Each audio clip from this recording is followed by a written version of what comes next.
يا مساء الفل على احلى متابعين معايا، عاملين ايه؟ يا رب تكونوا بخير. هنعمل مع بعض النهارده صينيه بطاطس ورز بشعريه.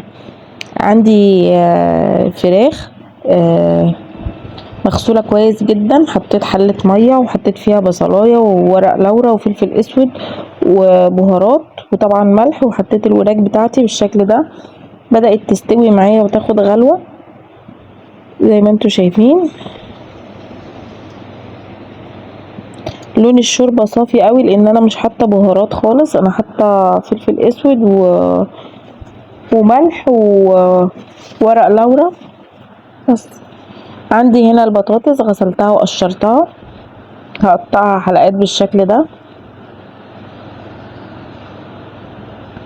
هقطع كل الكميه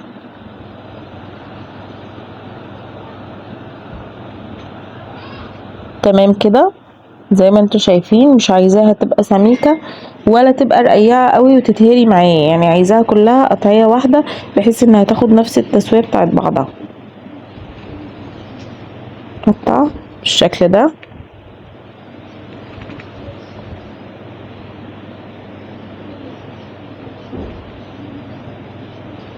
حلو قوي، انا كده خلصت الكميه. هقطع البصل برضو شرايح بالشكل ده. طبعا احنا بنعمل البطاطس واحلى بطاطس تاكليها المعموله ني في ني. نقطع كل الخضروات بتاعتي حلقات بالشكل ده.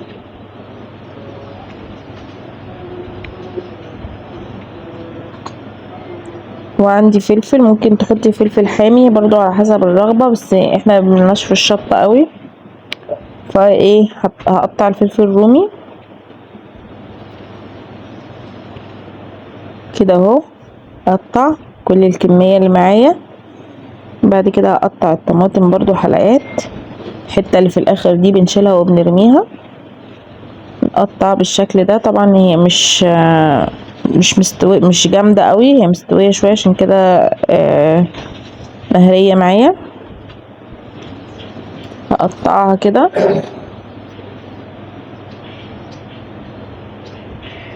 اقطع التانية.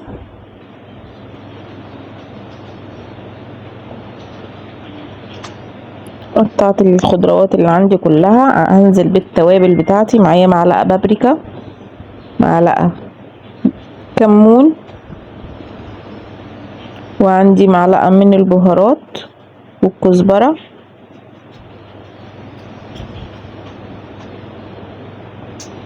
وهنزل بمعلقه ملح ومعلقه توم مفروم، وهنزل بزيت ومكعب مرقه.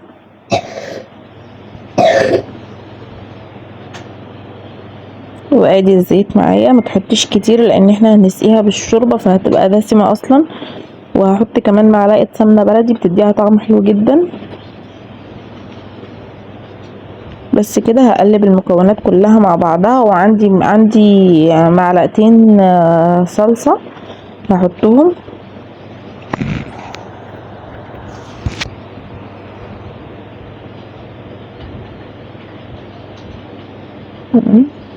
هزود بقى شوربه من بتاعه الفراخ.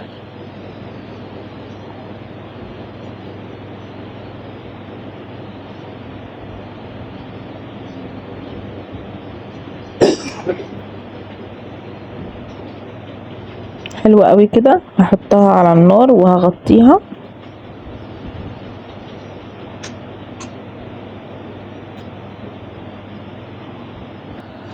انا غطيتها واستوت وده شكلها معايا. بعد ما استوت هحط بقى على وشها الفراخ بتاعتي، هرصها بالمنظر ده.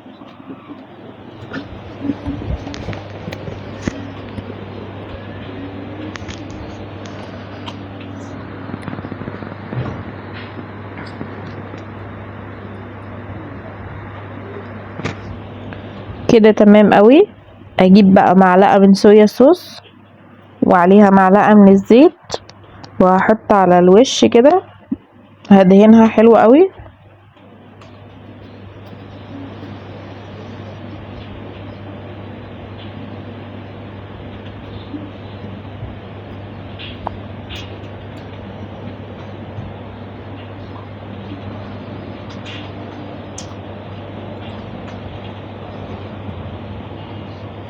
بعد كده هحط معلقة من البابريكا على معلقة من الزيت، وهدهن برضو تاني عشان تديها لون وطعم حلو قوي.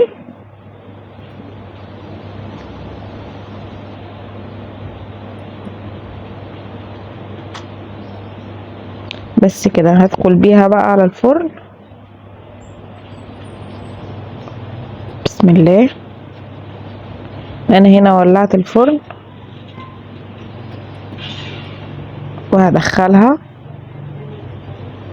لحد ما وشها بس يتحمر. طبعا هي مستوية، وادي البطاطس بتاعتي استوت وبقت شكلها حلو جدا وخدت لون مظبوط. انا مبحبهاش متحمرة جامد، بحب لونها يبقى ذهبي كده. طعمها حلو قوي قوي قوي. شايفين؟ يلا بقى نعمل الرز مع بعض. حطيت الحلة على النار وحطيت فيها معلقة من الزيت،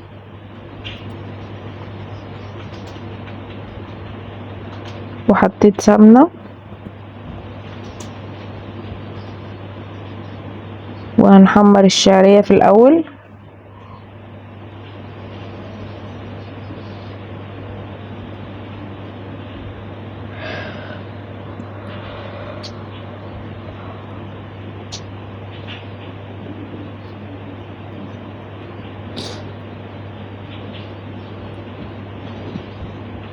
حمرت الشعرية لحد ما خدت اللون البني، وغسلت الرز وصفيته، وهننزل بالرز على الشعرية ونقلب وهي على النار لحد ما الرز يتغلف بالزيت والسمنة. بعد كده هنزود شوربة سخنة او مية مغلية زي ما انت عايزة، زي ما انت متعودة بتزوديه ايه. انا كده كده عندي شوربة زيادة فزودت شوربة. تمام.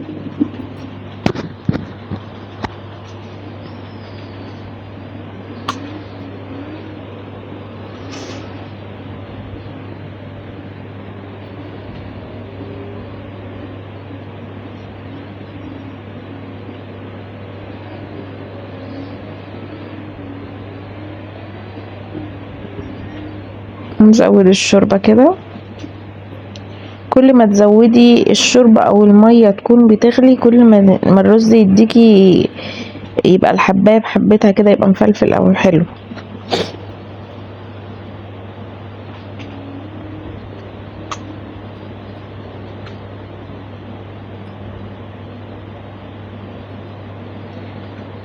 كده النار بقى هتخليها عالية، واول ما يبدأ يتشرب معاكي وطي النار على قد ما تقدري يعني. وبكده الرز بتاعي استوى وطالع مفلفل وحلو قوي.